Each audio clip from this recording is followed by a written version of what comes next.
You know what, Ross? We're sitting here in my flat in our sort of makeshift recording studio, and it's just struck me, what a beautiful house it is. Animals, God's animals, don't go away, don't go. Flowers, my flowers, don't go away, don't go. The sea has cobalt, it's full of mercury. Too many fumes in our oxygen. All the smog now is choking you and me. Good Lord, where is it gonna end? Got to get it back someday. Got to get it back, and soon now. For tomorrow, maybe you and me, yeah. We're moving to the moon now. It's up to us to make a choice. We know what it's worth to save the earth. Come raise your voice. Save the earth, save the earth, save the earth, save the earth. See the evil problem around us. Save the earth. Save the earth. Save the earth. Save the earth. And The solution, give up pollution. Oh, yeah. This is the Kaijusaurus Podcast, the podcast in which myself, Steven Sloss, a lifelong fan of kaiju films, watches and reviews all 30 films in the Godzilla canon with my good friend and newbie, Ross. Hello. Hello, everyone. We're here. We're here. We're ready. Let's do it. Today, we are reviewing 1971's Godzilla vs. Hedera, an extremely polarising entry in the Godzilla series.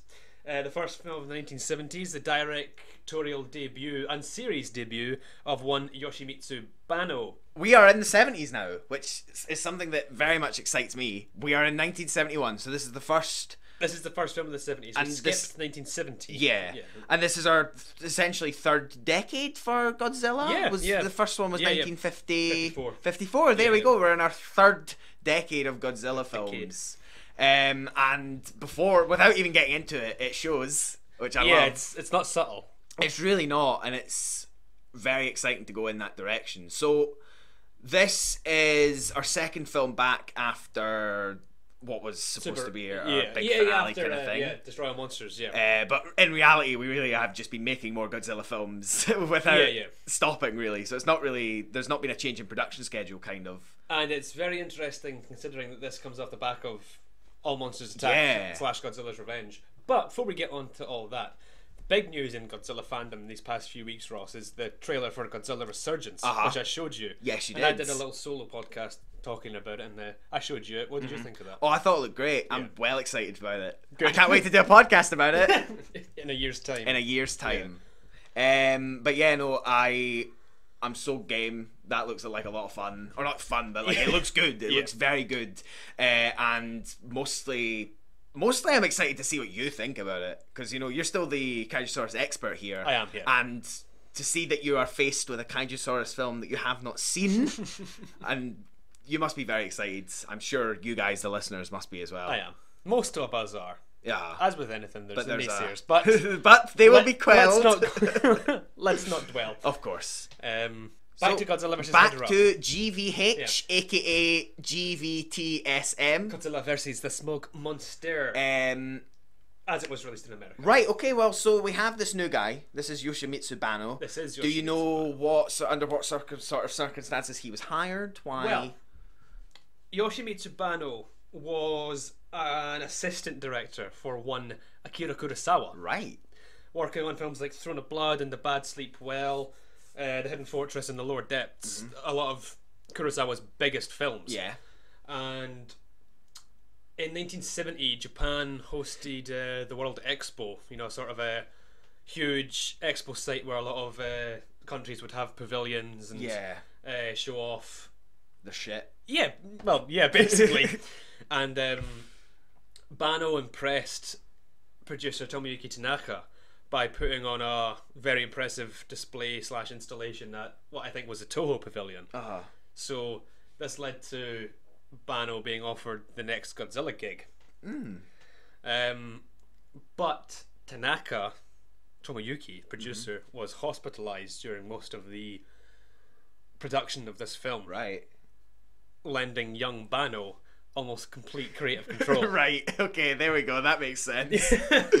Yeah. So Resulting in the film that you just finished watching. Yeah. yeah. Okay. So we have the credits in front of us. Let's run through sort of writers, starring. I don't really recognise the names of the actors. I don't think It's all new. It's all new actors. Yeah. Everyone on screen is new. That's Yeah. cool. Yeah. I didn't recognise any returning faces. Even the sort of bit parts are played by new faces. Yeah. It's just these are the people that Bano had on hand. I Yeah, take yeah. it. These are just And they have. this film's budget was significantly more diminutive. Oh, really? Was Than, it? than even the diminishing budgets of the late 60s. Right. Okay. For an example, Bano condensed the special effects and live action units into one unit of photography. Right. Okay. That's never been done before in this series. They've And that previously was- been done sort of doing their own things yeah, separately. it was a complete condension. Right. Okay.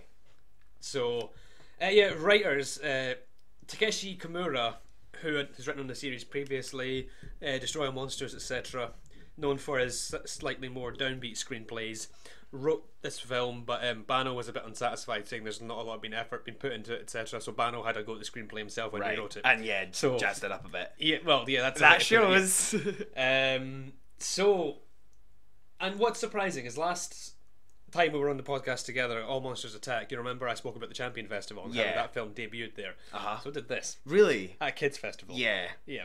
Considering some of the content in this film, that's really surprising. That is very surprising. Part of me can see it. Yeah. There's parts of that film that really feel on that same vibe. That there's an attempt not to make a kids film, but again, just make a film that okay, kids can enjoy it, adults can enjoy it. There's an element of something for everyone there. Yeah. Despite that meaning that the element for adults is literal, like people being turned into skeletons and having their faces melted off. Yeah, exactly. And the kids' parts are okay. Occasionally, we have an animated segment, but I can see that there are parts of that film that is like a little bit like mild peril. Yeah. And that even it's not horrifying the film. Yeah. Although a lot of kind of crazy, horrible stuff happens, I don't think it's quite as like terrifying as maybe some sort of Godzilla stuff has been in the past. But maybe that's just me. Yeah. Like I loved it, and I loved how sort of grisly and grim it was, but it didn't necessarily like come across as like super freaky or super scary for maybe kids. So I could see that being shown at a kids festival is really what I'm saying. Well, all of the Godzilla films for the remainder of the 70s would debut at this festival. Okay, well there you go. So yeah. There's a lot of scared kids going home. So Godzilla vs. Hedera. We have a new monster, a giant tadpole-esque sludge creature Smog thing that's attacking tankers and ships. and sort of industrial areas. Yeah. And, Really, that's it. that's Really, yeah. So the synopsis of this film is really we have Hedera, or what is called Hedera by the young boy Ken, a creature that seems to multiply with smog and with pollution. It consumes pollution. It comes from smoggy, dirty, polluted waters. It grows, and as it gains power and as it eats more like pollution and as it absorbs more of that, it gets stronger. It just gets bigger. It and changes bigger, form. It can attack more. It worsens the environment around it. It begins to poison things, and really we have just a very straight reaction to this rising creature that we through the focus of the family. I don't know if we ever got their full like family name. I didn't catch their names so well this time. We have the father scientist, we have his wife, we have what I assumed was his teenage son, but is actually his sort of brother, young mid-20s brother, the scientist's young son, and then the brother's girlfriend as well. And that's sort of the sort of core little five. the core family through which we explore most of what's going on. Yeah. And so Hedera starts to have a profound effect on Japanese society as on almost all levels.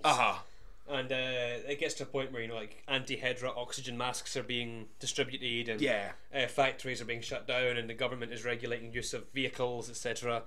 And it's up to Dr. Yano, Dr. who is Yano. the father. Yano? Yeah, you know Yano? To come up with something to defeat Hedera, because it seems that all levels of authority are useless in this. Failed. Yeah, the police and the military and other scientists. There's a scientist interviewed on TV who suggests using oxygen, and that fails. And so our last hope lies with Dr. Yano and, of course, Godzilla, who, as Yano's son Ken prophesies, Godzilla has a big problem with Hedera smogging up the place. Yeah. With second-hand smog. So Godzilla takes on the smog monster for the fate of Japan and possibly fate of the world. And prevails. Eventually. After After that's getting it. a major ass kicking. Oh, totally. So yeah, to contextualise this film, in the early 70s, in the time when this film was produced, pollution was a major problem in Japan. Right.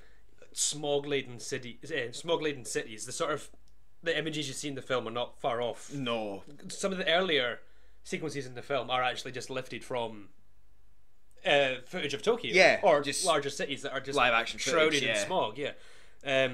Kids are walking home with masks over their face, and which is something that we touched on in the last film as well, with All Monsters Attack. with Ichiro living in the industrial zone. That there being a little bit about. Well, there was the implication last time that the classic, well, maybe the monsters are people. With that song from All Monsters Attack. So I think that this general environmental message does carry on. And I did say to you last time, Ichiro's environment of industrialism and smokestacks, etc. That's a sign of things to come in the series. Yeah, and, certainly. Here we are. Right. Shall we dive in? Let's do it. Yeah, so, let's chat. What did you think of this film, Ross? So I really enjoyed it. Surprise. No, I liked it a lot. I was pleased to jump back into a much more almost story of the week in a way. Yeah. We have just a very straight story mostly. Godzilla fights off a monster. Yeah. That's it really. That's the bare bones of it. But at the same time, I enjoy the level of setup for this movie. I enjoy the pacing of this movie the most. I enjoy how much mileage the movie gets out of bringing in a new monster out of nowhere and setting it up to fight Godzilla. Yeah. Most of the movie is Hedorah growing in strength and gaining more power. Yeah. They don't encounter each other. They encounter each other early on, but the big fight doesn't happen until very near the end. Yeah. We see a lot of what Hedorah can do. We focus mostly on not the giant monster fights and these encounters, but really the focus of the movie is on what Hedorah means to Japan and the reaction of the family, of Japanese society and of the culture to this essentially continued invasion or continued problem, which is basically heavy pollution. Yeah. So obviously the environmental message is there. It's right there, staring you in the face. And if you're someone I didn't get it. with its big red eyes, and if you are someone that balks at that, if you do think that is too on the nose, like at all, then I absolutely understand why you'd maybe balk at this kind of film. Why, if that does put you off, then it's very easy to wave this film away and go, look, it's too on the nose, it's too brash, it's a silly way of handling that issue. Yeah, like I said earlier, this is historically for decades been an extremely polarising Godzilla film. But as I've always said, and as listeners will probably know by this point, like, if a film, especially a Godzilla film here, I love the ones that really do just take clearly a very important issue for 1971 and imbue it into their film, like that the cultural context is there and that approaching the film with that in mind is really the best way to watch it. Yeah. So yeah, I really do just love, first of all, I like Yoshimitsu Banno's directing a lot. I actually love, there's so many little quirks and so many little things in this film that really, not going to say create a world, but create like a tone. Yeah. This film has its tongue in its cheek. Yeah. I think it knows that it's very silly, this sludge monster gaining lots of power. There are little things and shortcuts that the movie takes that it knows it's doing. It's teasing and sort of playing with you. I think this film is interesting because you said that obviously Banno's directing is very interesting, and I completely agree. I think this is the first, I mean, as much as I obviously adore the work of Ishiro Honda, I said way back when we reviewed the first Godzilla that Godzilla, the original film, is absolutely an achievement of collaborative cinema. Yeah. Whereas I would say Godzilla vs. Hedorah is the first and maybe only example in the series of a Godzilla film being tackled by someone who is completely an auteur. Yeah, just a single individual. Yeah, that's a singular vision. Even though, Takeshi Kimura had a stab at the screenplay, Banno rewrote it. And with Tanaka out the way, yeah, exactly, for lack of a better term. So yeah, this is easily the most avant-garde Godzilla film we've seen yet, Yeah. and it's the work of an auteur. I'm happy to say that. Put that stamp on it. Yeah. Yeah, no, because I think I'll just begin at the beginning and sort of run through my thoughts as I watch the film. Yeah, so we have, first of all, as you guys will know, I love a swift opening. You do. I love briefness. I love brevity. I love getting things out and done in a very efficient way. And this just gets into it. Yeah, the opening, before the sort of James Bondy style song starts, we have just a very swift opening. It's basically just shots of polluted Japan, polluted Tokyo, minging water, litter in the water, smokestacks, sort of grey industrial areas. Yeah. And then, if I'm right, we do get a shot of the monster before the credits come up. Hedorah rising from the waters, and then the title card just slaps onto Yeah, we see Hedera, a big swampy mess, rise from... Yeah. And that's basically tells you the entire film. Yeah. That tells you Hedera's origin story. You know what it is. Yeah. He's a pollution monster that eats pollution because unlike, there's pollution. Yeah, exactly. Unlike something like Ghidorah the Three-Headed Monster, we don't get setup of the monster's meteorite arriving on Earth and then scientists investigating it, and then the meteorite opens up and the monster comes out. Hedra's here. It came from outer space, but who knows when or for how long it's That's been there. it. No, I appreciate the simplistic origin story of Hedera at the very beginning, because it really is just Hedera itself is not important. The effect that Hedera has No, totally. on Japan is very important. Yeah. We don't need a complex, aliens tried to get him because they want to invade. Because the story's not about aliens. The story's not about anyone else apart from Japan, really, and this what we're going to do about pollution. Yeah, it's a movie about Japanese society, essentially. Yeah, it really is. So obviously, with all that out of the way, the movie is just talking about pollution, and it's clear that's what it wants to talk about. And I'm quite happy to let it talk about and use Godzilla, use this family, use the structure of the kaiju movie to just talk about this issue, which is environmentalism, which is what and pollution. Godzilla and, to a broader extent, kaiju movies do best, is tackling Japanese societal issues in the guise of giant monster movies, which is what they've always done. Yeah. And in ways, Godzilla vs. Hedorah is more akin to the original Godzilla than any other film we've watched so far. No, I was going to say that. Because obviously it's... You see a lot of people online and a lot of scholars and authors saying that Godzilla films should be true to the original film or should honour the original film, etc., etc. I mean, I don't really agree with that. If you're concerned with every film that you produce with honouring and paying homage, etc., to the original then film, you kind of get stuck with you get same stuck, kind of films. Exactly. I mean, as long as the film doesn't take a giant shit over the original film, then just that's it. go with it. And not that all Godzilla films have to be true to the original, because what does that even mean? But if I was to say that, I would say that this film, more than anything that's come before it, is true to Honda's original, because there's even a lot of sort of direct visual parallels. There's a hero scientist. I mean, I know Dr. Yano is no Serizawa. No. But he's got a fish tank. He's kind of the opposite of Serizawa. Yeah. He spends the entire film being injured and sitting... At the end of the climax of the film, which I thought was hilarious, is Professor Yano has been in the boot of his wife's car, bandaged, laying down and watching what's been happening for most of the film. And for American listeners, the boot is...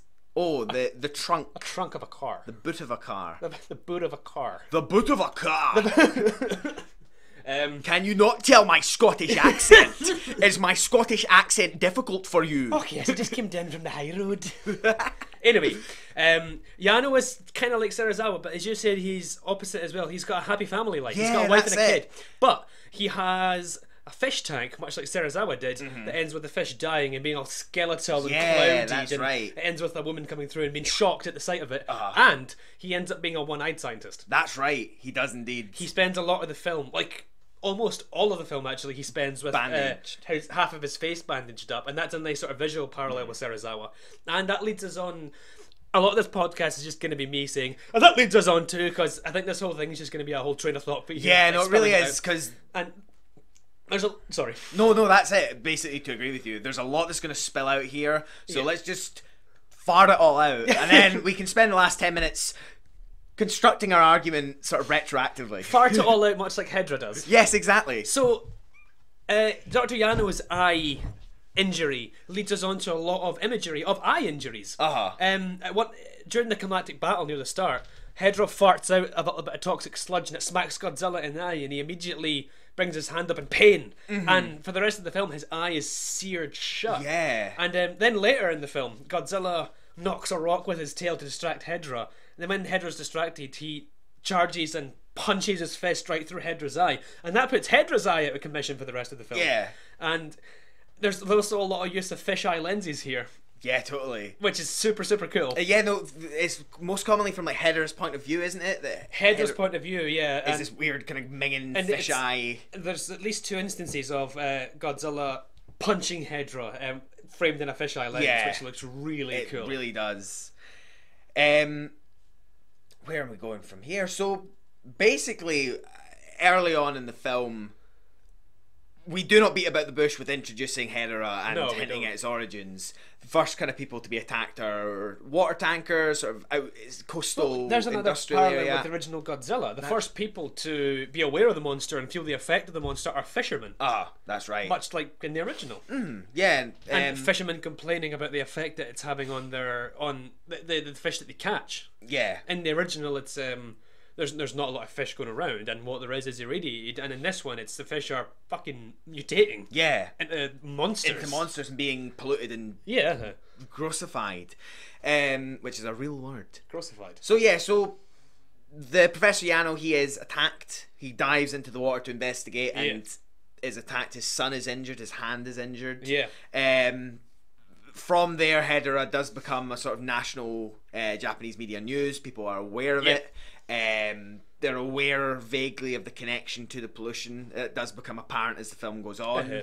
And then we enter the first animated section of the film. What did you think of those animated sections? That's more what I meant when I said, you know what, I can see this film being shown at a children's festival because of things like that, because yes, they are directly approaching the topic of pollution, and the animated sections are essentially sitting down your audience going, look, here's our point, here's the issue, here's the issue, this issue is true of us today as much as it is the characters in the film. The first animated sequence is Hedera drinking the oil out of a tanker, and the caption is cheerful, or cheerfulness, or something like that, and then he just buggers off and fogs the screen. And then I think the next animated sequence is a factory which has a big mechanical arm, and it's plucking greenery, and it slowly gets bigger and bigger and has more arms and plucking more and more trees until Hedera flies over and sucks up all the smoke. The animated sequences are really interesting. It's, they remind. This is bandied about a lot, but it reminds me of the animation style of Yellow Submarine. I've not seen Yellow Submarine. Have you not? No. Oh, let's do a podcast on that. Oh yeah, we should. Actually, no, I tell a lie. I have seen it, but I was maybe like 10, so I couldn't tell you what. So you haven't really seen it. I haven't really seen it. That's. I would say you haven't seen it. If you've not seen a film, I saw it before you. Technically. Did you?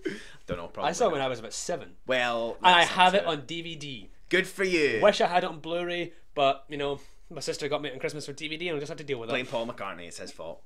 But anyway, especially the animated sequence where it's advertising the sale of, or the distribution of anti-Hedera oxygen masks, and the 2 women cross paths. Yeah. And their faces pause as they cross each other, and then that forms into the a map of the affected areas of Hedera's reach. That's very Yellow Submarine. That was great. Yeah. No, and it's these little quirks. This is what we're talking about, the directing stuff like that is really cool. It really does pin the environmental message down really well, and it is these sections that it really does sort of almost use them as narration as well, to just catch us up to speed, let us know what's going on, transition to a sort of sometime ahead. The animated sequences, you're right, they do sort of function as something of an alternative form of narration. Or like chapter headings, sort of, because even the first animated sequence, if I'm right, kind of we have Ken narrating. Is this an animated sequence? I can't remember. Ken's dream sequence? Where no, that's right. He's reciting a poem he's written for class. Yeah, we go from that animated section. We go right into atomic bombs, hydrogen bombs, and radioactive fallout into the seas, poison gas, man's garbage, everything into the sea. Thrown by you and me, Godzilla would rage if he could see. He'd turn the page and clean it for you and me. That's it. That's Ken's poem that he wrote for school.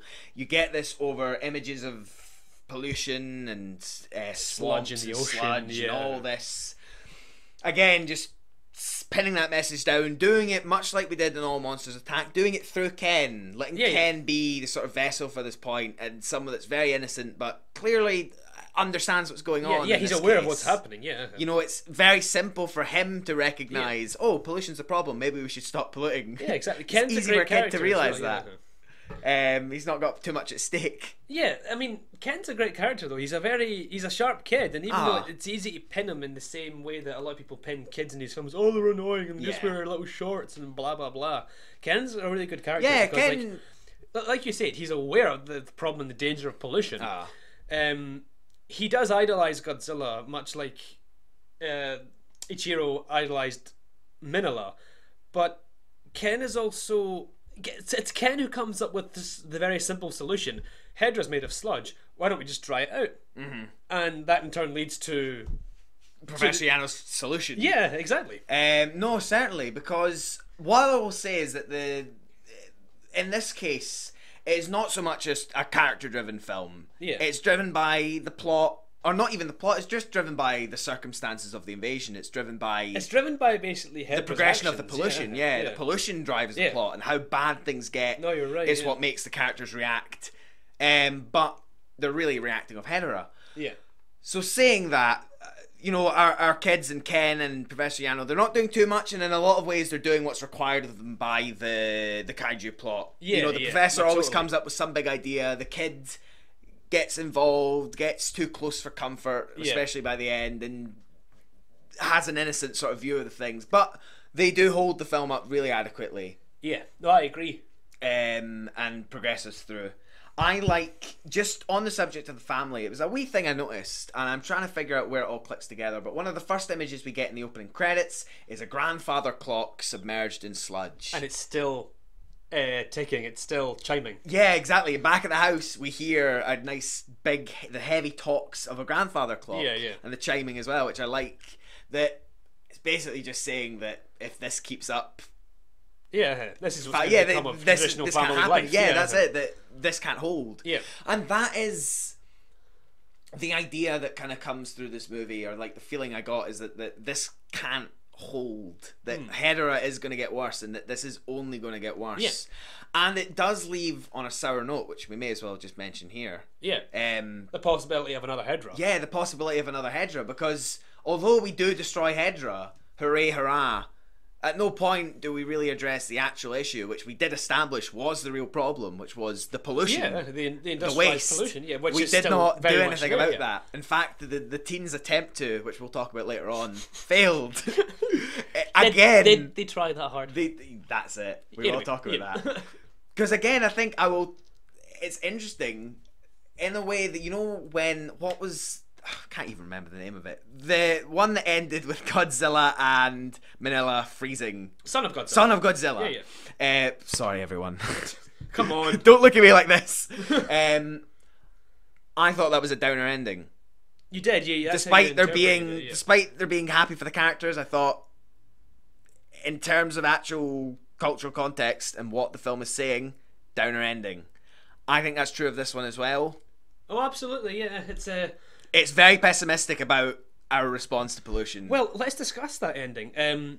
Dr. Yano, on his son's advice, drying out Hedera, has worked with the self-defense forces to construct a pair of giant electrodes that basically the plan is to lure Hedera between these electrodes and dry it out. Yeah, give it a dry shower. Yes. And completely dry it to the point where it's just dust.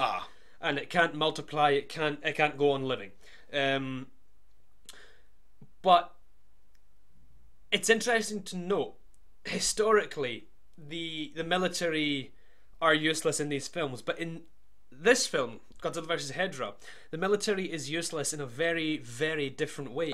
In previous films, you know, we see, from a distance, tanks and artillery and cannons and guns being useless against giant Godzilla monsters. or whatever monster. And that's a very simple image. It's one we're Guns used don't to. work. Yeah, exactly. Artillery doesn't work against Conventional these monsters. tactics, whatever you want to call it. Yeah, jets, battleships, whatever, do not work. But in this, the military is useless in a very different way. They fail at simple tasks, like they overcharge the power to the electrodes just as they got them working. And there's one point where the officer appears to be second in command says, "We're at full power now," and the commanding officer says, "You idiot, it's too late." And then when earlier on, when they finally managed to begin to lure Hedera between the electrodes, some wank in a helicopter just suddenly flies in and tries to drop an oxygen bomb on Hedera, derailing it. And the commanding officer says, that stupid bastard, what's he doing? And these are very sort of simple things that could have been avoided, and it paints the military in this film as particularly moronic, whereas in previous films they are just overwhelmed in the face of sort of overmatched, an invanquishable foe. Yeah.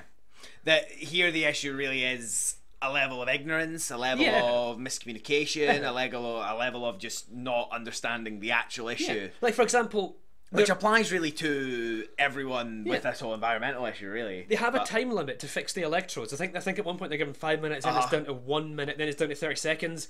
And traditionally, as a narrative device, a race against time is something that is used to create tension, usually for the hero figure to just add some tension in a finale, and 9 times out of 10 they succeed in meeting it.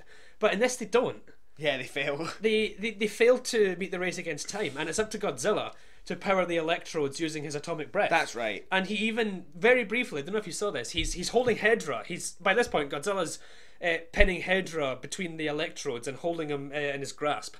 And he's waiting for the electrodes to start. And when they don't start, because Godzilla knows the plan. Yeah, exactly. He can see what's happening. He seems to. He's done this enough. He's waiting for the electrodes to start, and then when we hear, oh idiot, it's too late, Godzilla just kind of shakes his head like, and that he takes in care of it complete himself. Disapproval, and disappointment, and then, like the king that he is, he takes care of business. He does take care of business. He uses his own atomic blast, charges the machine and blasts both himself and Hedera.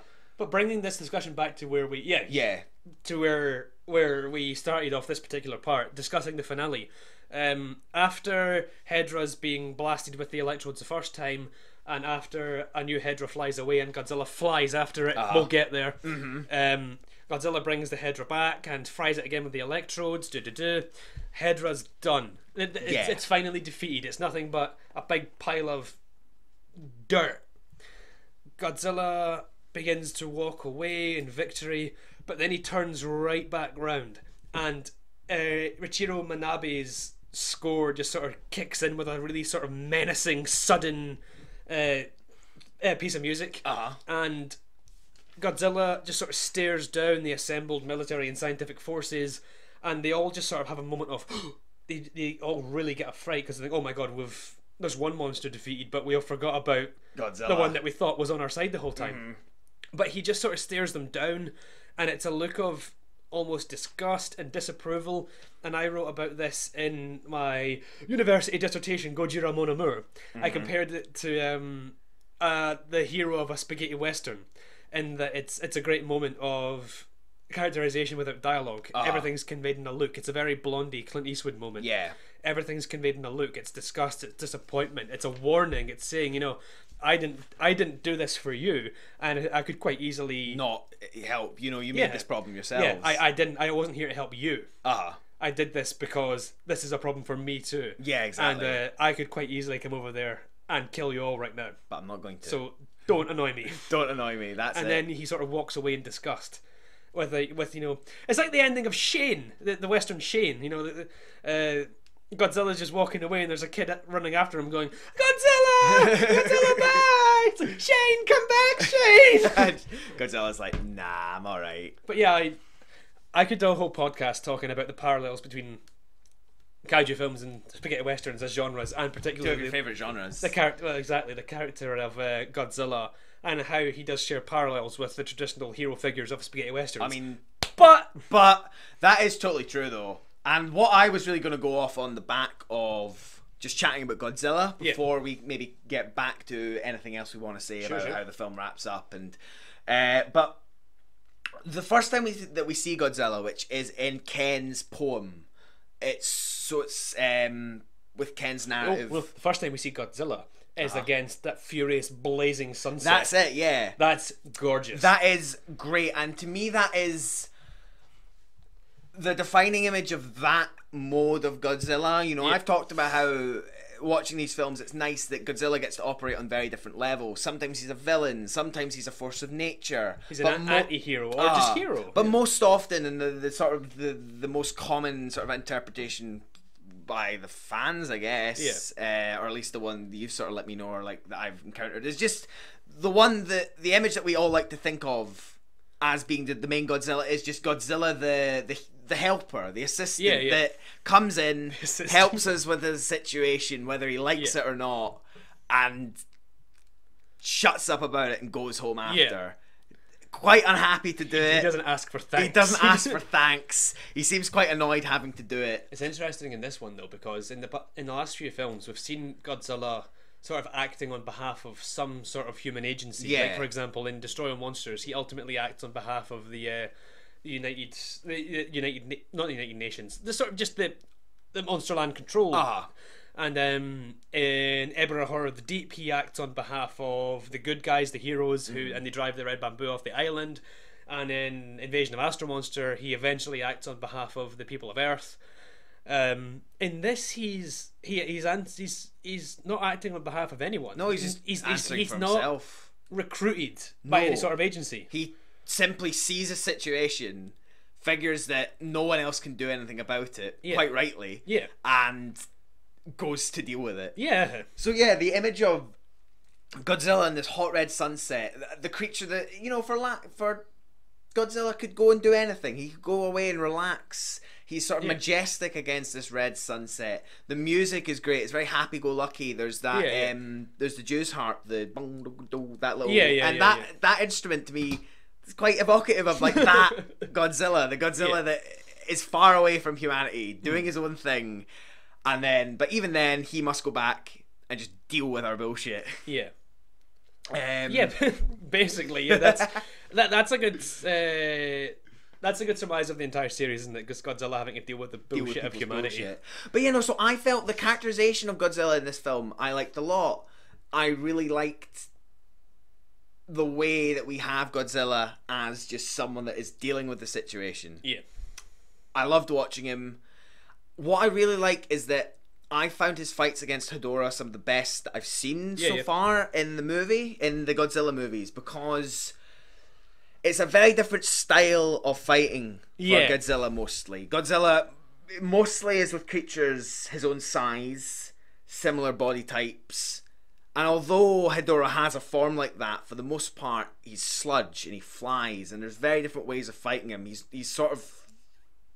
made of sludge. He's not a fleshy creature. So attacks that would normally work, like Godzilla sort of ground pounding him and spinning him around, don't work and actually have much more deadliness. So this is a difficult enemy for Godzilla to fight.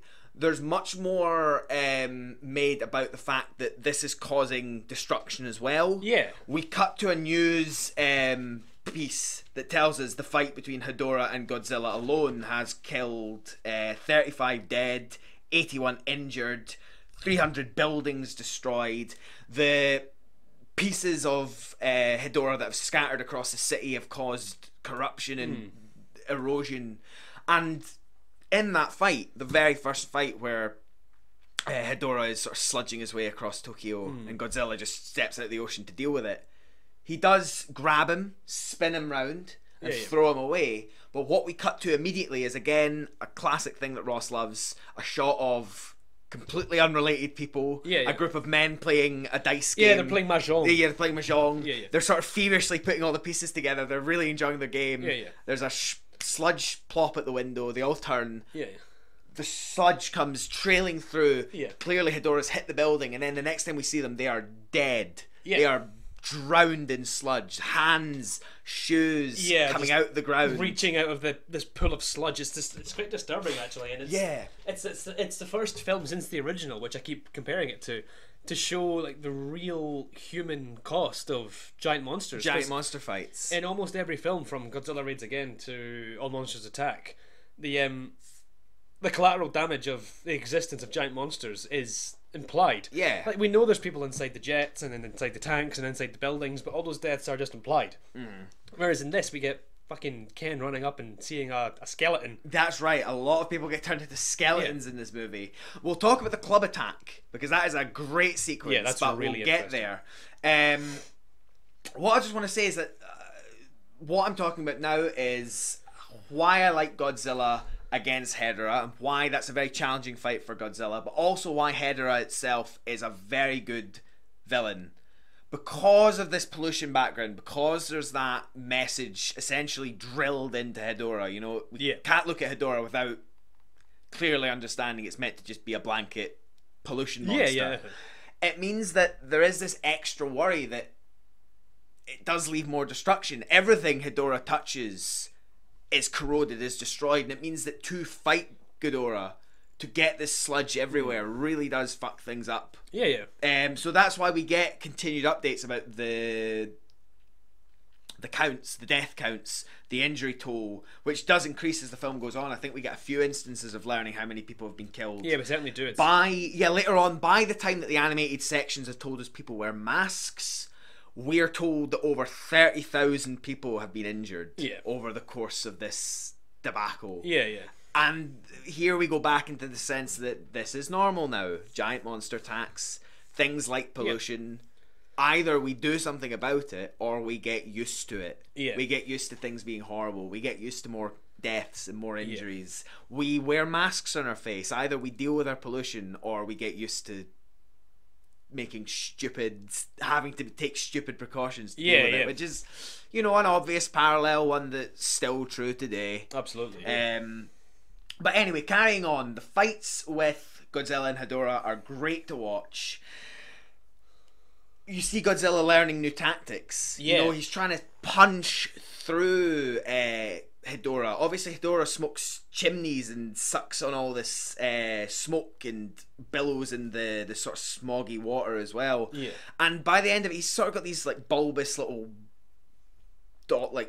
spots on him, you know, like and sludge warts. It's satisfying to see Godzilla essentially burst him, punching through him and letting water pour out. Punching into his eye, if I'm right. Yeah, that's that happens as well. Yeah, we talked about that. And going on from what you said earlier, it really is satisfying to watch Godzilla come out of this fight having really been taking a beating.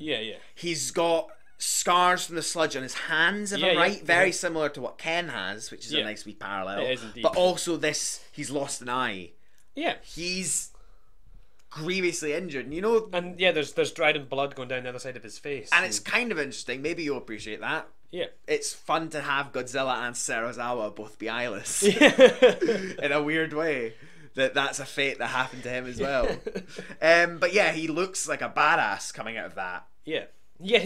For the first time, he looks like he has taken a beating. Yeah, an absolute beating, in that, you know, he didn't just roll up the ocean and fight. Although he maybe doesn't care about humanity in the same way, he really is just doing this for himself or to, you know, protect his waters. He still takes a huge beating on behalf of humanity. He does, yeah. He still suffers electric blasts, still suffers sludge poisoning. And the thing that's satisfying as well, and I think this is the time to mention it, is that through this fight, Godzilla learns a new skill, which is great to watch. But yeah, so like we said earlier, Godzilla has pinned Hedera between the electrodes, and Hedera's being reduced to a pile of dust. And Godzilla moves in to just check the corpse is actually just a corpse.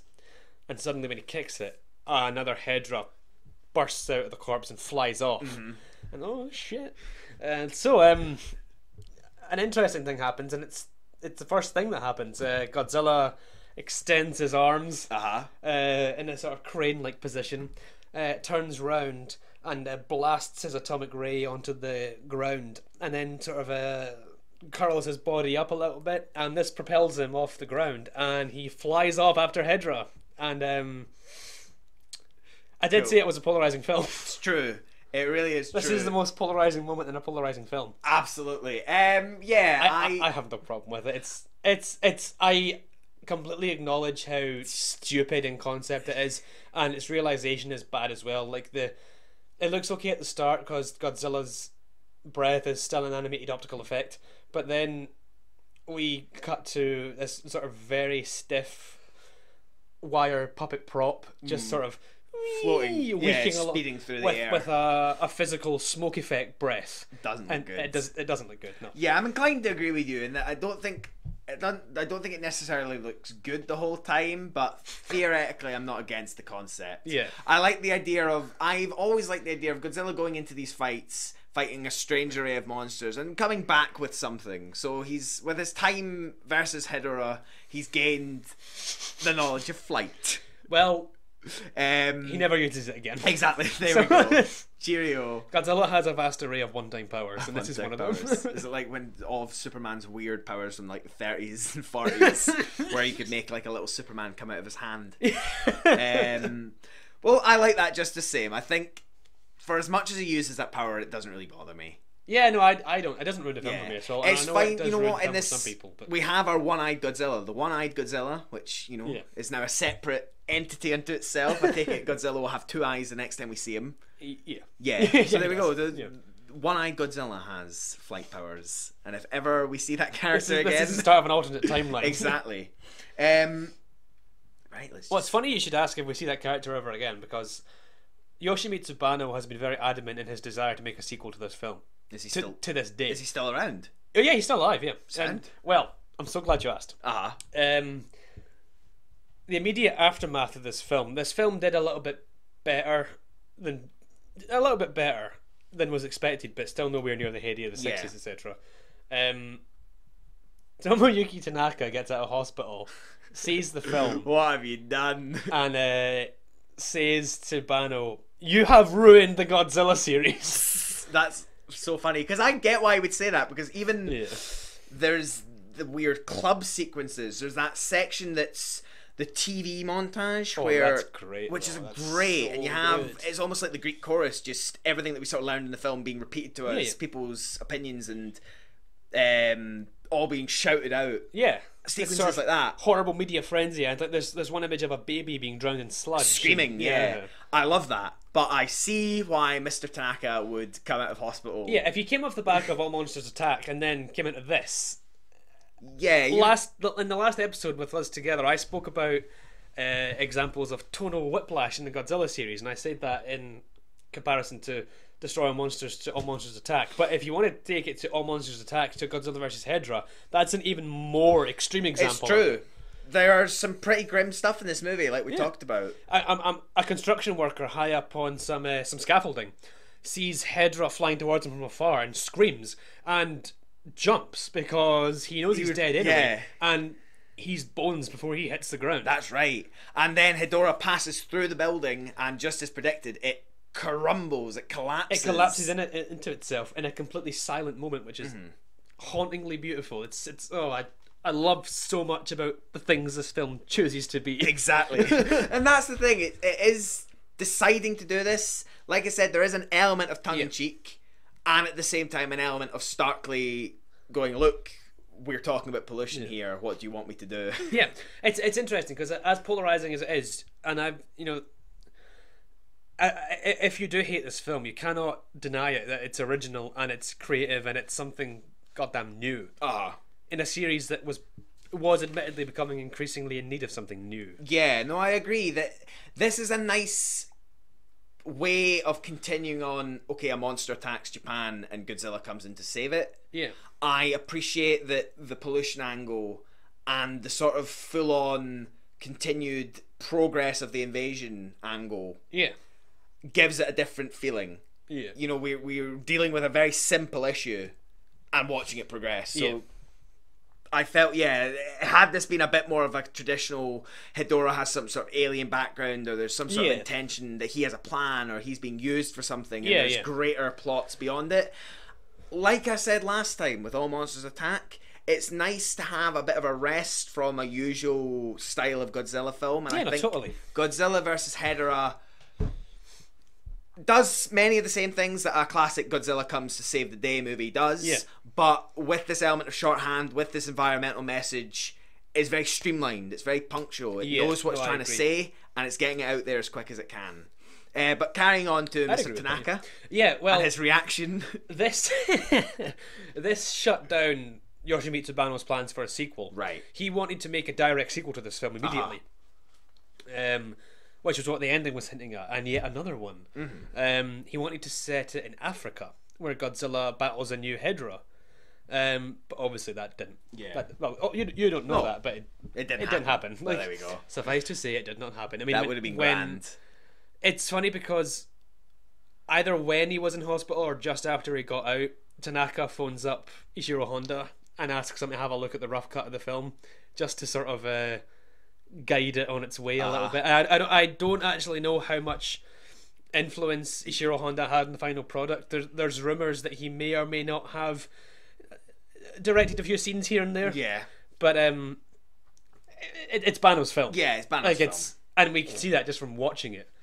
And he is the last director of the original Godzilla run who is not either Ishiro Honda or John Fukuda. John Fukuda? I said John Fukuda, didn't you? Fukuda. His brother in America, John Fukuda. John Fukuda. John Fukuda.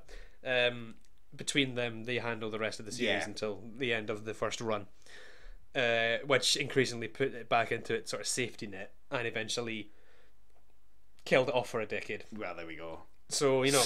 What? you win some, you lose some. But I'll give Banno this. He's a persistent man. Round about, let me cast my mind back here. Final Wars came out in 2004. That was maybe a couple of years after that.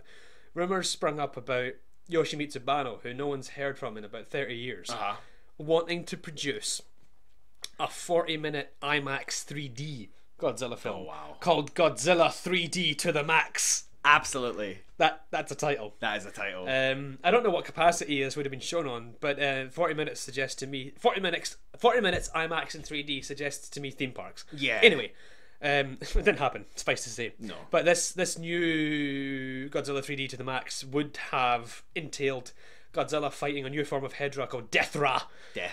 In rainforests of the Amazon, I believe, and it would have carried an even more environmental message, which is still potent today. Oh, absolutely. And Godzilla would have flown again, apparently. Good. But Godzilla flies again. Yoshimitsu Banno's shopping this idea around. It's funny because I don't know specifically off the top of my head how much support he had from Toho, but there's a poster mock-up, and if he was shopping it around, he must have had one of those. Something. Yeah, certainly. Something of so permission. Maybe that could be it. So he's shopping it around places. It doesn't get made, but he even ended up shopping it around maybe some American studios, that sort of thing. 2010. Oh. Legendary Pictures, Warner Brothers, and Toho announce that they are rebooting Godzilla. Executive producer Yoshimitsu Banno. Oh, mate. Excellent. And he is an executive producer on Godzilla 2014. Really, is he? So, I mean, anything's, the fact that he was shopping around a Godzilla feature, it eventually got round to Warner Brothers and Legendary. And Godzilla 2014, which does carry something of an environmental message, happened. That's good.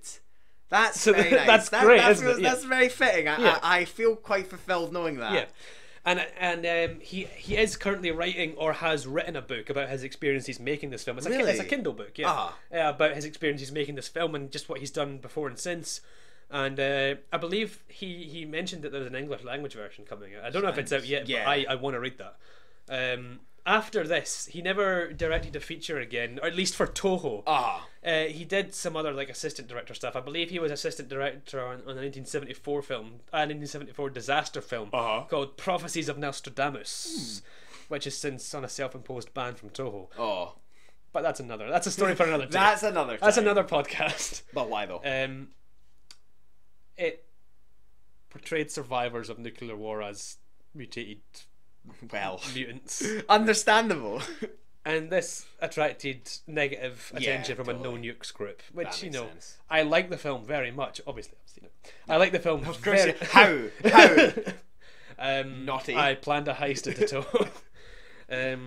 There's an idea for a short film, people. You could write a short film about a ragtag gang breaking into the Toho vaults to steal the original prints of Half Human and Prophecies of Nostradamus, 2 banned films.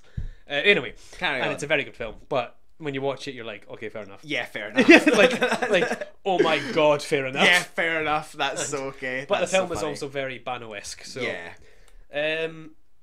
you wanted to... I know that sounded like a wrap-up, but you wanted to discuss the club sequence. Yeah, I've just got a few more wee bits and pieces Yeah, no, of sure. the film that I want to touch on before we sort of wrap up. And No, of course. There's start no putting- there's no time. There's here, no Ross. time out here There's no before we time. start putting on the pieces. So, like I said, it's nice to be in the 70s, and it's nice to give us a very garish 70s laden club sequence. We are thrown into the decade, yeah. Now, first of all, we have our James Bond style theme opening. Yeah. We've talked about how a few of the Godzilla films in the last sort of like 5 years or so since Doctor No came out kind of had a little bit of a Bondian James elements, Bond, like espionage. espionage elements, base elements. But here, I think just the opening of having a sort of sung opening, a woman in sort of beautiful clothing singing the song Over sort of extravagant- psychedelic backgrounds, psychedelic extravagant backgrounds, very Bondy, which isn't even painting the film as a espionage movie. It's just borrowing that very strong element. Yeah, It's a totally. great way to open a film. Yeah. Um, but yeah, no, so we get a 70s club scene, and we have, first of all, psychedelic 70s music, Yes. women in strange clothes singing away, and the background, that very fresh, biological, blood speckled background. Yeah. It's in the opening as well, but And it's the also, skeletons. it's also projected on the club, and Yeah. we're at the club because Professor Yano's brother, the sort of who's much younger, clearly in his 20s, is here, Yeah. sort of just soaking up the booze. He flirts with the singer, who becomes his girlfriend. The It's dancer on not the table, clear yeah. if they knew each other before, but they encounter each other in the ensuing chaos and stick together Yeah. from then on out. But that is a mad sequence. There's a lot of fun psychedelic stuff. People turn into skeletons. Yeah. Death is coming for us all. We're all going to be dancing. The skeletons. skeletons appear on the sort of backdrop to the band. And, Yeah. and then, The sludge comes. well, I was going to say, Oh, right. one of our first and only implied drug use in the Godzilla series. That's right. Because the Of course. the brother figure, it seems he's having a little bit of a bad trip. He's either taken something or he's been slipped something. Exactly. And like he's sitting in a chair, sort of nursing a drink, like visibly Not having a great time. not having a great time, like sweating and like shaking a little Yeah. bit. And he looks up at the dancer who's dancing on his table, and like she's suddenly got a fish head. A fish head. He looks around. And he looks around and he freaks out a bit, and everyone's dancing with like fish heads. And when I was little, I didn't get the scene at all. No. I was like, what are drugs? What's going on? I now we're I don't know what I thought it was. But No, but he didn't think it was anything really. But I He mean- just thought he saw some fishes. I mean, all monsters attack. You've got Ichiro having beautiful little daydreams and befriending Godzilla's fucking Barney the dinosaur son. Yeah. And now we have someone being slipped a bad drug. just having a Yeah. dreadful night of it. Yeah, having a really bad fucking trip. Exactly. And encountering some awful Encountering sludge. something fishy. Well, Fishy. fishy. Fish That's- heads. Fish heads. I get it. Okay. I see what you did there. But no, the fish head stuff is very interesting because obviously it brings us back to the professor's fish bowl, Yeah. the fish tank. Oh yeah, there's a lot of fish imagery. Yeah, and here it as just well, really yeah. just that they're dead in the water. Yeah. The sludge is killing all these fishes. The sludge is killing everyone. And well, you're absolutely right. This later on in the film, the professor's brother organizes a march of 1 million young people. Yes. A huge party on Mount Fuji to officially, it seems to be to protest Pollution and protest industry. pollution and like save the environment and protest against Hedera.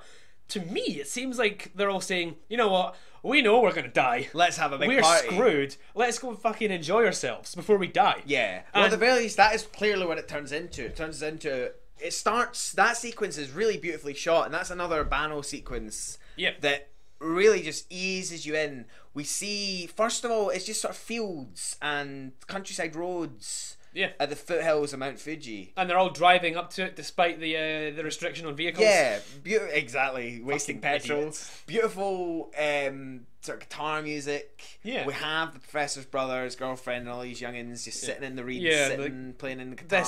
This bloody cynic who's been hanging around in the Toho Kingdom forums for too long says, I thought you said 1 million people were going to show up. There's only 100. And he says, oh, so what? and that whole scene you described is in black and white, or at least dulled sepia. Yeah. And then the brother strums his guitar, and it sparks into colour, and they light the bonfire. And Great for the drums, environment, guys. There's keyboards, there's multiple What are they guitars. plugged into? Whoa. Who knows? Party. And then, this is where we have this innocent, like, ignorance in the face of, like, an obvious solution. These teens aren't really doing anything of importance. They did drive up here in their petrol cars. Yeah. They're lighting a goddamn bonfire. This is where I mentioned this tongue-in-cheek element, that there's... the filmmakers are aware of what's supposed to be funny. And they're aware that is supposed to be a bit funny. That is supposed to take you off guard. And the reason that I know that for certain, or I feel that way, is because we cut to a group of people hiding in the trees. It's not quite clear who they are. Yeah, they're about 5 old people. the villagers, local sort of countryside folks.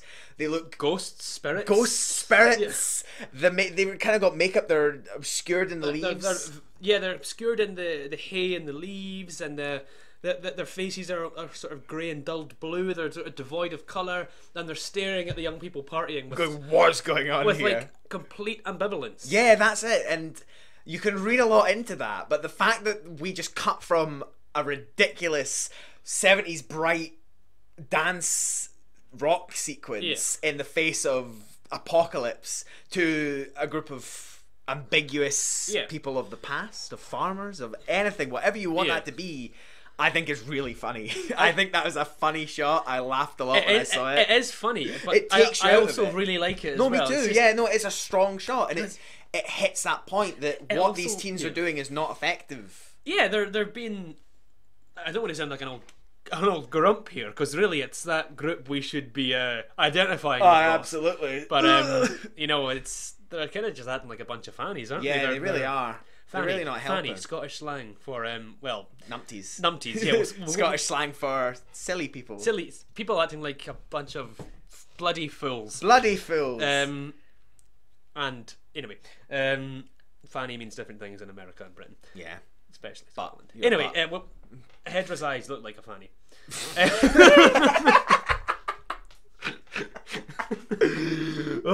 Cancel the podcast. We're done. Anyway, the film seems to disapprove of the actions of the young people. And, like, it seems to want to paint them as useless and immature and well, it's more just that the film presents the obvious solution, which is stop polluting. Yeah, it's a solution to stop pollution. And anything that is not that is not helpful. Yeah. So I think the film just asks you to realise that going up a hill and singing a song does not stop pollution. Well, it's what interesting. stops pollution is stopping pollution. Because obviously this film's just come off the back of the 60s, where like the age of the music festival was born. Things like Woodstock. Yeah. And like protesting the Vietnam War with music. The youth culture of that time did wholeheartedly believe in the power of music and, certainly. and good vibes and like positivity to affect real change. And that's evident also in this. did happen. And Bano was a young man when he worked on this, relatively a young man. And it's difficult to see what sort of stance he's taking. Yeah. He has them dance and be cheery and be joyful in the face of almost certain doom, but then he kills them all.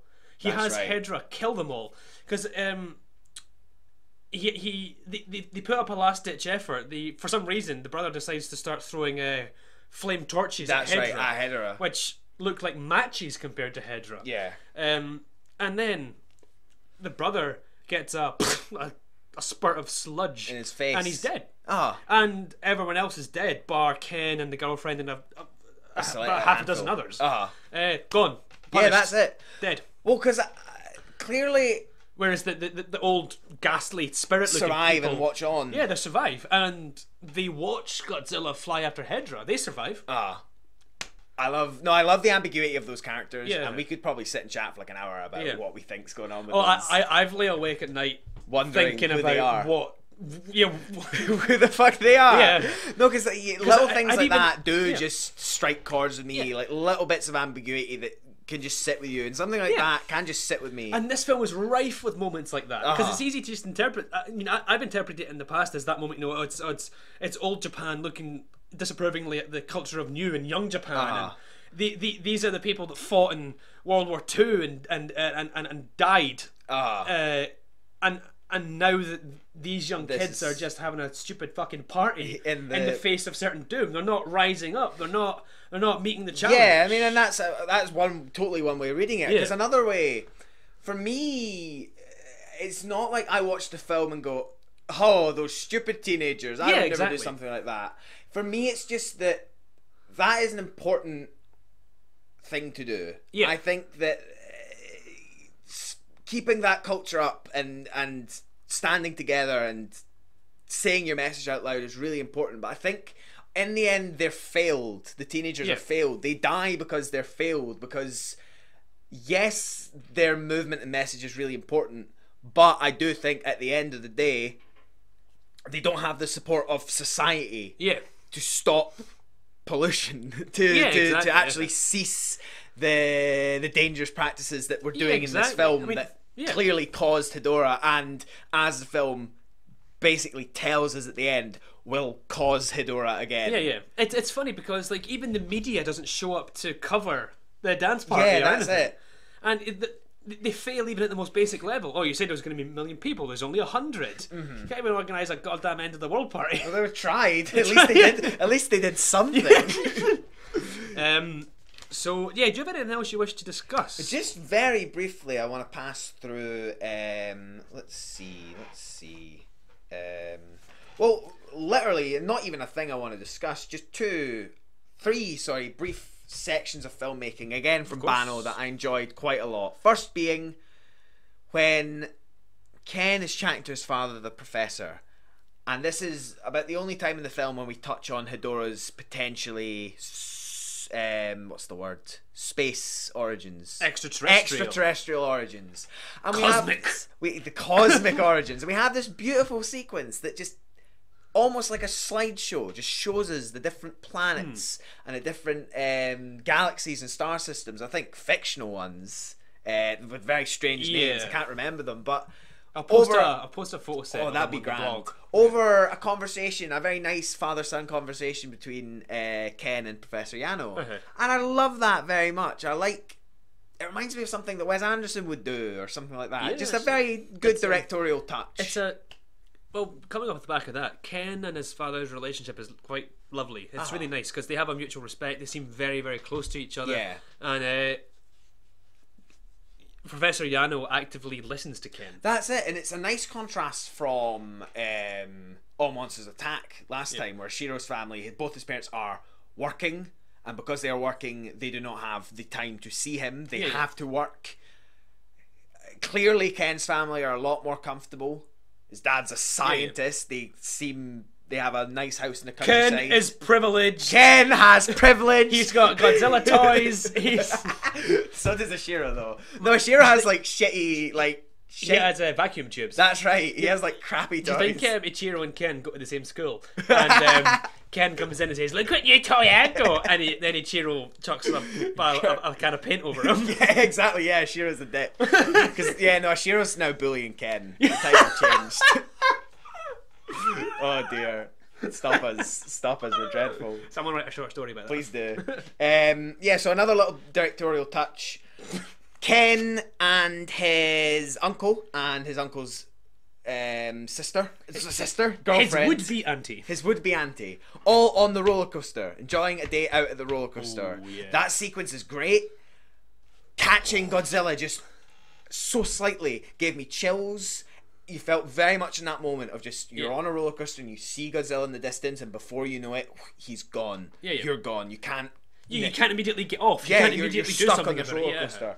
Another great sequence that I really liked, and the third little bit of directorial touch. And I realise that these are sort of just contextless end of the episode bits that I want to point out, No, it's just fair because I enough. like them. I'm happy to. But again, another great moment, and this movie really was great for unrelated character moments and for cementing in the effects of Hedorah and what was happening by showing its effect on just the people of Japan. Yeah. Like the guys playing mahjong, Yeah. like the people in the forests of Mount Fuji, the schoolyard, Oh yeah. where yeah. a gym teacher is... Yeah, Professor Yano's wife. Oh, yeah. yeah. Yeah. She's teaching her school and she's running her class. Yeah. And they're exercising out in the yard when Hedorah flies right over and the smog just floors them. Yeah. Right And away. Somehow she's not affected, but whatever. But she's alright. We'll go with it, yeah. I was also... She's the solution. She is the solution. She has the chemical. I was also very pleased when the professor and his wife,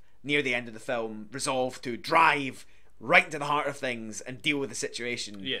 I really did enjoy that the professor does spend the rest of the film in the trunk of his wife's car. It's really funny because throughout the whole film, Mrs. Yano doesn't really seem to grasp the full ramifications of what's going on. She says, you know, oh, yeah, that's my whole class got whatevered. Yeah. That's no environment to be teaching in. Yes, exactly. And like he just gives her a look, and I said to you, it's like, with all due respect, dear, please see the bigger picture here. And there's points where when Professor Yano was have his faces burned by Hedera and TV cameras come in, and she says, oh no photographs, and he says, no, I want people to see this. And then later he's watching the news about Hedera and she comes in and turns it off and says, he's like, oh, you need rest. And he says, I was just watching the news. and then like when he says, oh, I need to go to Mount Fuji to supervise the electrodes, building of my and she goes, thing. you're in no condition to travel. And he's just like, for God's sake, woman! I'm trying to deal with this. Yeah. That's so funny. Honestly, it's me sitting here or it's the planet. It's on you. It's on you. But no, I mean, to wrap up that, it really is. I really enjoy how much Professor Yano spends his time sitting down, lying down, being injured. My favourite sequence is where the family all gather around the microscope. You get the sense of the family unit discovering mysteries and solving the mystery of Hedera. And you know what? Uh-huh. What a beautiful house it is. What a beautiful house it is. Tell me, you showed me this. We'll wrap up with that. Tell the listeners that. Yeah. Well, yeah, there is that just one line in the international dub where Professor Yano is explaining the very form of Hedera, and suddenly the brother's girlfriend just says, oh, what a beautiful house it is. What a beautiful And house it's it is. just Unrelated. Yeah. No one responds. Yeah. I mean, I can't remember exactly what she says in the actual in the film, subtitle but version, she says, "Oh, it was quite a beautiful sight." Talking about Hedera sparking. yeah, that's right. Actually, commenting on the situation at hand, not just looking around like, By the way, your house is nice. I love your dead fish. Yeah, thanks, but the matter at hand. So just wrapping up. Are you happy to wrap up? I'm happy to wrap Cool. up. Well, we've got listener submissions to go. yeah. But just around the river bend beyond the fall. Yeah, what we usually do is sort of what I think of the film. And yeah, of I mean, course. this is in my top 5. Is it? This is cream of the crop for me. Yeah. And it's not exactly like a controversial opinion. No. But I don't know how many top 5s it breaks. As the years go by, my appreciation for this film just grows and grows, and I really lament the fact that this is Yoshimitsu Banno's one big directorial credit. You would have liked to see him have more. I would love to have seen him do more. Well, I mean, I do like the film that comes next.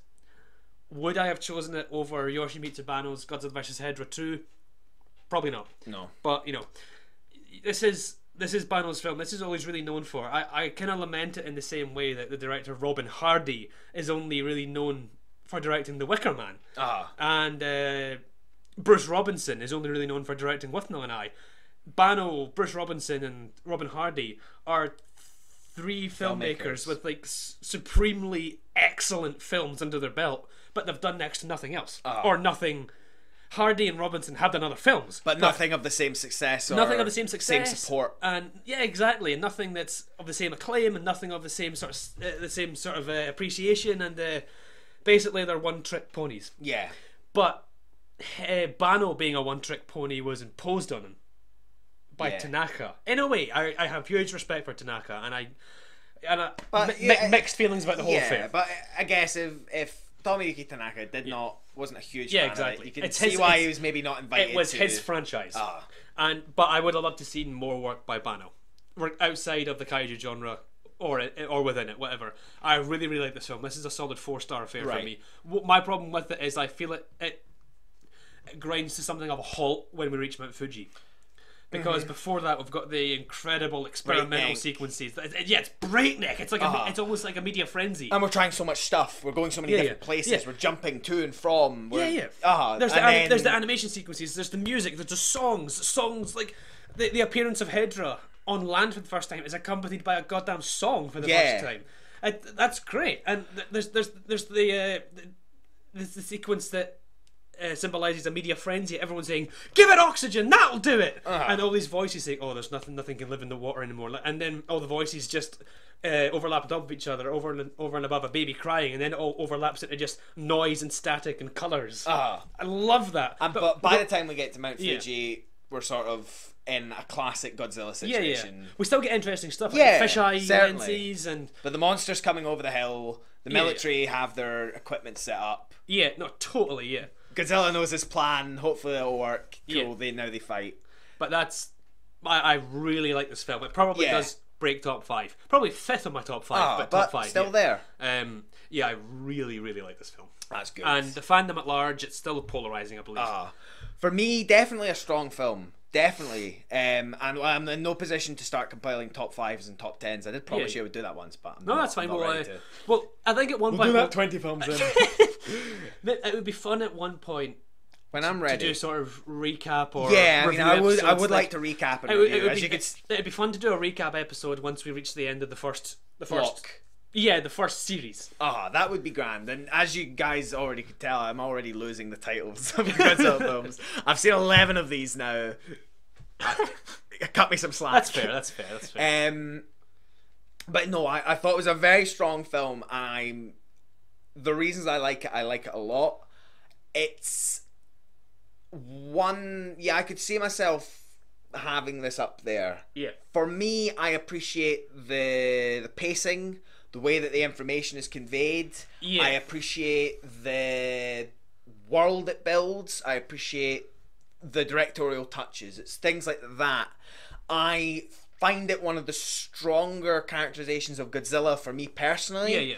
Not that Godzilla does too much differently. Not that Godzilla has too many decisions to make or things like that, or that we have any conversations with Godzilla, but this is where I get the strongest sense of that sense of duty and sense of, someone's got to do it from Godzilla. Hedorah, I think, is a really kind of gross minging creature and works very well as a mindless villain because it's pollution. It's pollution personified.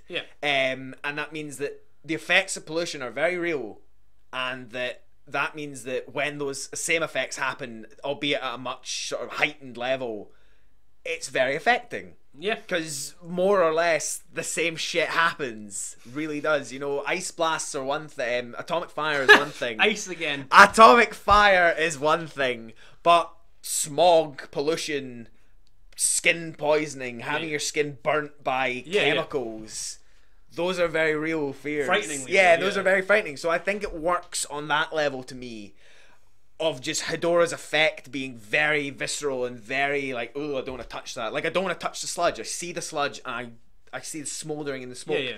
I want to step away from it. So I found Hedorah a very visceral, kind of disgusting creature. So that was effective. So I like the film. I like the message. I like generally how it was handled. I just thought it was a super solid film. I plan to think more about it, because I think, like you, the more I think about this film, and if I ever do have the chance to see it again, I could see myself enjoying this film sort of on more levels the more that I go on. This is a film that does benefit from repeat viewings. And certainly. I don't know how many fucking times I've seen this film. but more than 2. But so that's how I feel. So the fandom at large, this is still really polarising, this film, like to this day, and like that it comes back to things I've discussed previously, like people wanting to distance themselves from things that they perceive as being pandering to children. In or particular, preachy environmental message, maybe. Exactly, yeah, people don't appreciate. Right, you get these absolute ball-bags, right? That, do you want to do a translation of ball-bag for ball-bag? Basically, just arsehole. Or a scrot. Or a scrot. Or a ball sack. Any of those. You get these absolute ball-bags who, when it comes to something like, oh, I don't know, gay marriage, or rights for trans individuals, etc. And if someone was to do a bit of fan art or a bit of photoshopery, expressing their support for said issues and combining it with their love of kaiju, you'll get these so-called ball bags who love to shit on things. Who like to shit on things and say, you know, oh, I don't appreciate it when political messages are forced upon kaiju. I don't like it. I'm not homophobic or transphobic or anything, but I just don't appreciate it. You actually are both of those things, but anyway. And then these are the same people that will go and masturbate over the original Godzilla. And a strongly anti-nuclear film. And a strongly political film. Exactly. And that's it. So shut your goddamn mouths, you fucking hypocrites. And it's the same people who will distance themselves from this film saying, oh, I don't appreciate the preachy message. I mean... That's what the Godzilla films are really about. Yeah, exactly. That's the thing. At the end of the day, what I've always said is that I appreciate the scope and range of the Godzilla film. Yeah. One day you can make a very political film with a very strong message. One day you can make an adventure film that really focuses on the mind of a child. One day you can do a sort of the destroy all monster or whatever, all monsters attack, like Avengers style destroy all finale, monsters, or a space movie, or space adventures, or island adventures. You can do everything with these films. So and then this. and some work on those levels, some don't. Some are great hits, some are misses, but combining political messages with kaiju films is actually most often done. It's the goddamn core of the genre. It's like the thing that sort of keeps the movies going. Yeah, exactly. At the end of the day, there's always something more to be said than just these are movies because without fighting people. Without a political or a societal or a cultural message in the film, what's keeping them relevant? Exactly. Watch the trailer for Godzilla Resurgence and tell me that there's not going to be at least some character, some amount of political or societal message in there. And that's the thing, is that before I approached these movies, before I jumped into the Godzilla films, like many people that don't watch these movies, a part of me just thought it was monsters fighting each other. Well, no, for that's an hour and a half. And if it was 30 films of that, I don't know if I could do it. Exactly. And the thing is, I realize, obviously, Godzilla, the 1954 movie, I loved so much, and from there I clearly understood why these films are great, because they're not that in any way. Yeah, exactly. There's always something there. The monster fights are great, and they're buoyed up by great acting, great characters, by interesting direction, by design, by powerful messages, and just powerful cultural discussion. So all of this goes onto a Godzilla film. So I totally agree with you that to say that you can't put a political message in a kaiju movie, it's not just that your opinion is bullshit. What you are saying, your whole situation bullshit. Is wrong. It's absolute poppycock. It's balderdash. Anyway, Godzilla vs. Hedorah is a very polarising film in the fandom still, and there's that. That's that. Cool. Happy with that. I'm just going to wrap up by mentioning to you that the American dubbed version of this film by American International Pictures, Godzilla vs. the Smog Monster, ended up in the 1978 book, The 50 Worst Films of All Time. Oh, wow. And, I mean, I don't want to sound like a bitchy fan or anything, but is there a greater injustice? That is a shame. That is a real shame. But you know, obviously it's a dubbed version, so maybe that's worse. Yeah, but you know, fuck 'em. But fuck them. How many people have seen Godzilla vs. Hedorah, and how many people have read the 50 Worst Films of All Time? Uh-oh. It's probably out of print. Oh, lame. No, in no seriousness, like, Okay, whatever. Yeah, no, whatever. It's typical of the attitude at the time. Yeah, and that's something you've talked about as well, just about there's a level of dismissiveness with Godzilla films. But yeah, I'd consider that a great injustice. Yeah. Well, you write to the writer of 50 Worst Films of All Time. If they're still alive. If they're still alive, or I'll write to their families. Yes. Let's move on to listener submissions. Yes, let's hear what you think. You, the listener. You are dear listeners. For whom we do this. Our first submission we are comes... nothing without you. Our first submission comes from our good friend Alex, who this time has sent in his submission as audio. Oh, wow. So we'll have a listen to this and then we'll talk about it. So here's Alex. Hello, Steven. Hello, Ross. This is Mechagodzilla 3K, also known as Alex. I don't know why people call me by my human name and not my ascended Tumblr username, but not everyone's up to speed. But I am, because I think Godzilla vs. Hedera is great. It's really probably top 5 Godzilla films, and it constantly fights a couple of the others, some of which Ross hasn't seen and some of which he has. The thing that is probably the most amazing about Godzilla vs. Hedera is that its tone is so all over the place. Its cohesion is only in that it's incohesive, it's crazy, it's strange, and things like Bono's interstitials with the animation, or the juxtaposition of things like Godzilla's obviously being kind of goofy and heroic and flying, and then actually seeing people die and melt away, and a main character dies. And that's nothing I can recall from most of the Godzilla films. The uncle gets killed at Mount Fuji. And I think that, coupled with Manabe's score, really works well here. It's so off-kilter and strange, and it's why I like his score for this or Lake of Dracula over something like Godzilla vs. Megalon, which, while being a strange film in and of itself, is still pretty typical Godzilla fare. I think this movie is just good cinema. In a really strange way, it kind of reminds me of the way Kubrick would shoot things, in that it's a very, very much a photographer's eye, because there's lots of holds on specific images. The editing is superb in this movie, and Hedera is an inspired creation, and so distinctive and so creepy, and this was one of the last few Showa films. I think it was this and then Destroy All Monsters, and unlike Destroy All Monsters, this one really exceeded my expectations and has just grown and grown and grown on me like some sort of toxic creature from outer space. But before I go, keep up the great work, love the podcast, and what a beautiful house it is.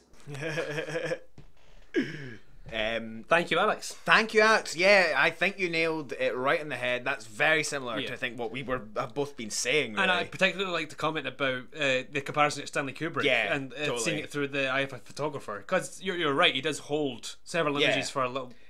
It's a well-made film. Yeah. It really is a well-made film, and that is one of the reasons that I do dig this film as much as I do, because it is just well-made. I appreciate the craft, and everything is done through that. And you're absolutely correct, and also in the way that you said that it juxtaposes goofier elements, like a kid playing with Godzilla toys or Godzilla flying to people actually dying and being turned into acid-ridden skeletons. Yeah, exactly. Or jumping off buildings. And thank you. We're glad you're enjoying the podcast. And it is a beautiful house. Thank you. Thanks for noticing. I mean, it was a pretty nice house, but I mean, is it nice enough to interrupt a conversation about a potentially apocalyptic monster? I mean, it depends. The fish were still living by that point, so yeah. I mean, right. Okay. Our next submission is brief, and it's from our good friend Raffle-Up, I guess, on Tumblr, aka Raff. Here we go. Rightio. Raff says, "This is my kind of Godzilla movie. Groovy tunes, animated segs, experimental editing, a little bit of visceral horror. Godzilla flies. Give me another one like this, Toho. Can you dig it, man?" You know what? I can dig it. I can dig it too, man. Dude, bro. Bro. Yes, no, I agree. Short and to the point, the way I like it. Swift. No, I totally agree. Yeah, no, certainly. I don't think I have anything else to add there. Me neither. But thanks, Raph. Thank you. Really do. And, like, you guys agree with us. This yeah. is why this is so great. We are. Okay, elsewhere on the subject of Godzilla vs. Hedera, we also heard from my good friend Jason, who's one of my good friends I met at G-Fest in 2014. Jason says, Godzilla vs. Hedera gets a lot of complaints or praise depending on who you talk to for being a quote-unquote weird film. Truthfully, I don't think it's quite as strange as Godzilla fans have been calling it. It has some odd moments to be sure, but rewatching the film for the first time in years with an adult mind has changed my opinion on the film entirely. What I once thought was out of place now makes perfect sense, and the film would be irreparably damaged with its exclusion. Especially since most of these quote-unquote weird scenes are used to emphasise and support the film's anti-pollution message. Agreed. Now, instead of its weirdness being the most outstanding quality, Hedera strikes me as the most desperate Godzilla film. Good point, I agree as well.